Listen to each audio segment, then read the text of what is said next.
in my book, and I think that this is true with the American conception of citizenship, I think it's true of the Roman conception of citizenship, is it's about your loyalty, actually. Yes. To whom do you actually pledge loyalty? And so I think you and I share that in common, actually. I don't know, I've never asked you this, Ann, but I assume from seeing the things you said, tell me if I'm right about this, you're probably against the existence of dual citizenship as a concept. Is that fair to say? Yes. Yes. You and I share that in common. Outrageous. It's incoherent. It's not just outrageous, it's incoherent. It's oxymoronic. How could you possibly have a loyalty to two different nations where the essence of citizenship is which nation to whom you had your undivided loyalty? They're used to authoritarian governments. They block votes. And every 4 years I have to hear about how, no, I think we're going to take the Hispanic vote this year. I think we're going to get the Asian vote. No, you're not Republicans. Every election is decided by slight movements of the white vote. In this sharp and intense debate, Vivek Ramaswamy and Coulter face off over the direction of American nationalism, immigration rules, and the real meaning of being American. From the difference between civic and ethnic nationalism to the divisive results of post-1965 immigration laws, the talk digs into the major questions shaping America's identity today. With no soft words, both share strong, opposing ideas for the country, making this one of the most fiery debates you'll watch this year.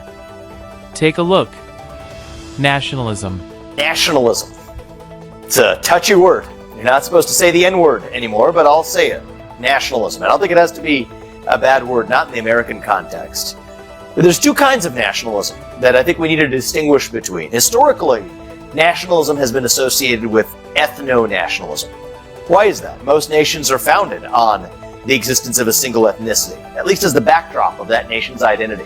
A culture, a religious set of institutions, maybe a religion itself as a state religion, a monarch. These are the things that have historically grounded the identity of a nation. Well, nationalism refers to the idea of effectively viewing the exceptionalism of your nation relative to those around you and your national pride as an anchoring of your own identity.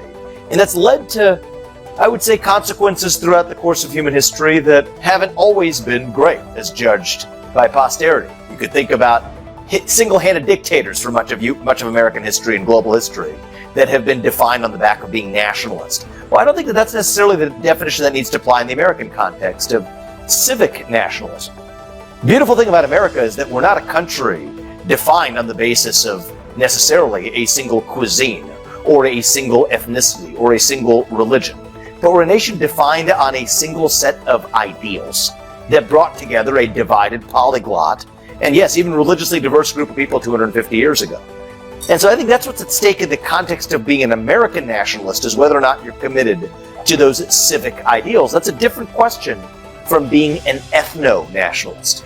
And there is a difference in how American you really are, depending on how long you've been here. And I think that we ought to smoke that discussion out and have that open dialogue in a way that's been uncomfortable because of the Overton window that we accept around these topics. And I think we would be best served taking a truck and driving it through that Overton window so we can actually have an honest discussion about the future of where the conservative movement is headed from here, not just on the issue of national identity or nationalism or immigration, but more broadly. So, Ann, thanks for coming on, and I'm looking forward to our conversation today. Me too. Thanks for having me. That was a fantastic opening monologue. Nationalism has long been a charged idea, often twisted or misunderstood in politics. Vivek Ramaswamy offers a new take on this debated subject, stressing America's special nature as a country formed by shared civic values instead of one ethnic or religious background. He clearly separates civic nationalism, which honors loyalty to freedom, democracy, and equality, from ethnic nationalism, which connects identity to race or culture. In his view, America's power rests in its mix of origins, united by common principles, making it rare in world history. In a fiery clash within Coulter, Ramaswamy firmly rejected the claim that ancestry decides who counts as American. Coulter, famous for bold opinions, argued that the U.S. was rooted in Anglo-Saxon culture, drawing a sharp counter from Ramaswamy, who upheld the vision of America as inclusive and values-based. Their exchange tackled key issues like immigration, assimilation, and pride in nationhood, holding nothing back. Let's step into this heated debate and see how these strong voices handle one of the most divisive topics in today's American politics. I too am a fan of yours. I'm going to make a point of disagreeing with you so that it will be fun. You are so bright and articulate, and I guess I can call you articulate since you're not an American black. Can't say that about them. That's derogatory. And that was a great opening segment. Lots of things to talk about there. Oh, and I agreed with many things you said during, in fact, probably more than most other candidates when you were running for president. But I still would not have voted for you because you're an Indian. We'll get back to that. And it's directly related to what you were just talking about. You know, the thing about nationalism, you're totally right. It is like, to use the word nationalism, oh, it's Hitler, it's Hitler. And, you know, Hitler had soup. That doesn't mean we shouldn't have soup.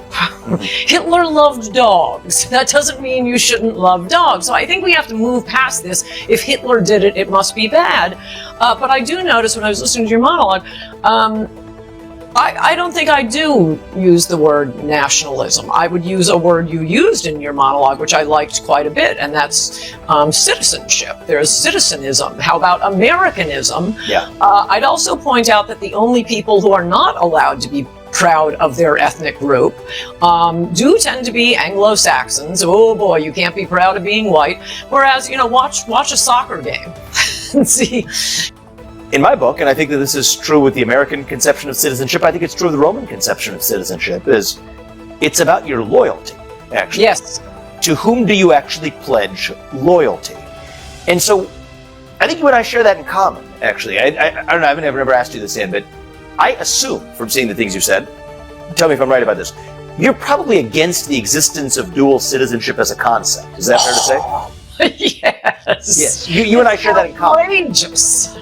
It's incoherent. It's not just outrageous, it's incoherent. It's oxymoronic. How could you possibly have a loyalty to two different nations where the essence of citizenship is which nation to whom you had your undivided loyalty? But the essence of American identity, I think there's a part of you that believes, I think you basically said so, that part of that identity is tied to a certain Anglo-Saxon heritage of this country, and that you're more American if you've vested into that over the course of generations that are descended from that, rather than somebody who came here with a civic commitment to the country, went through the naturalization process, and then their kids made some real sense of the word. And the reason I respect you is that you actually have the, so to speak, the stones to be able to say it, is that you think that there's a difference in the status of the Americanness of that person. And that's where I think I disagree with you, but I want to give you the opportunity to air the case for that strand of national identity that I think we ought to just smoke out and be able to have a discussion about. Well, the reason I mentioned the natural-born citizen is I'm only talking about President of the United States. So obviously the framers thought there was something different about being president, the one man who holds one entire branch of government in his hands. It isn't to say anything about who could be a Supreme Court justice, and they have a little more power than the president, by the way, or Secretary of State, or governor, or obviously senator, or any other position, but president, and I guess by extension, vice president. That is something that the framers did think was so important that you had this deep generation-wide loyalty. And why would they think that? Well, as many said at the time, freedom is a wonderful thing, but it's a very hard thing to learn. In her heated debate with Vivek Ramaswamy, and Coulter put forward a bold argument for the Anglo-Saxon roots of America, claiming that leadership should come from long generational ties to the nation's heritage. She insisted that cultural stability, shaped by a deep historic link to the country's founding beliefs, is vital for protecting America's true spirit.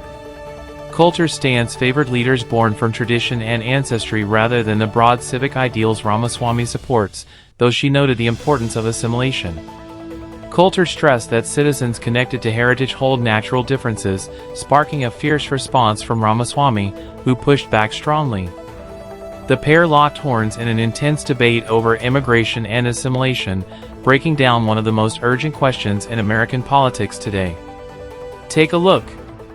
Immigration. At the time, freedom is a wonderful thing, but it's a very hard thing to learn. And one of the things, and I cite these polls in my book, Adios America, it's striking and depressing that lots of our very best immigrants just do not understand the Second Amendment. They do not get the First Amendment, and you take polls of them. You know, should you have a right to bear arms? Should hate speech be banned? And it's noticeable that large percentages of immigrants and children of immigrants really don't get that. And I think that is the point of having natural born citizen only for president, that this is a really delicate thing we have, this freedom to bear arms and there being no such thing as hate speech. And it's just an additional little safeguard with the immigrants we've been taking in. Actually, probably any immigrant, but definitely 90% of legal immigrants come from the third world. They're used to authoritarian governments. They block votes. And every 4 years, I have to hear about how, no, I think we're going to take the Hispanic vote this year. I think we're going to get the Asian vote. No, you're not Republicans. Every election is decided by slight movements of the white vote. Now, the fact that the white vote is that close, yeah, okay, I hate 50% of them, but they're the ones who change their mind and look at the different candidates. It's much more easy to boss around people who've come from an authoritarian culture. And yes, take your point that this is, at least for this one position, president, you are looking at something other than just what the person actually believes. But nobody really knows what a person actually believes, so why not have a fail-safe? I want to hear you say it. And I'd also be more comfortable if you're third generation and have some English or British blood in you. Mm-hmm. Yeah, I understand the view. I think I understand the view. I think it's a far less effective way of achieving the same goal. My question on the immigration point, though, is how do your views change on that legal immigration paradigm if we actually did a better job of selecting for who actually gets to come to this country? It would be something totally, yes, it would be something totally different. I want to go back to pre-Teddy Kennedy's 1965 Act rules, where, as I've said many times, so sorry if I'm boring you at this point, pre-1965 immigrants were so much better than we are. We ought to be bringing in people. I mean, immigration is just a government policy like any other taxes or, import, export fees. It's just a government policy. It ought to be used to help the people already here. So I keep saying we ought to be getting our average up. Let's bring in people better than us. And that's what it actually kicked in around 1970. So pre-1970 immigrants were better educated, made more money, bought more houses. Oh my gosh, did that change after Teddy Kennedy's Immigration Act? Now 9% of, as Trump says, legal immigrants are from the third world. There isn't that much difference between legal and illegal in terms of the cultures they're coming from. And why is that? Because at the same time the 1965 immigration passed, we also got LBJ's Great Society programs. So if you came here basically at any point from, 1632 up until 1965, if you couldn't make it, you went home or you starved to death. There was no warm bath of welfare benefits that you would be sunk into. And most people don't know this, but about 30% of the prized Ellis Island immigrants went home. 60% of Southern Italian immigrants went home. So that's how, without having any laws or having to pick this one or that one, we just naturally got the best the world had to offer. We were skimming the cream. And I think when most people, like Trump, talk about legal immigrants versus illegal immigrants, that's what they're thinking of. They're thinking of Ellis Island, but really what they mean is pre-1970, post-1970. Coulter's critique of today's immigration policies draws a sharp line between the pre-1965 era and the period after the 1965 Act, pointing to what she sees as a drop in immigrant quality and assimilation.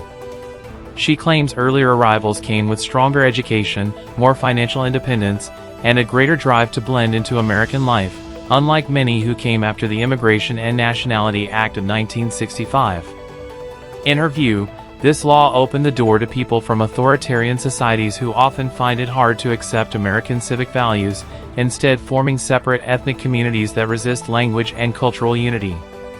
Both Coulter and Ramaswamy stress the need for a common national language, with English as the key to building unity across groups. They also call for a selective, skills-based immigration system that favors those ready to adapt and strengthen the nation's social and economic base, directly opposing the current broad and open policy. What are your thoughts on today's video? Share in the comments.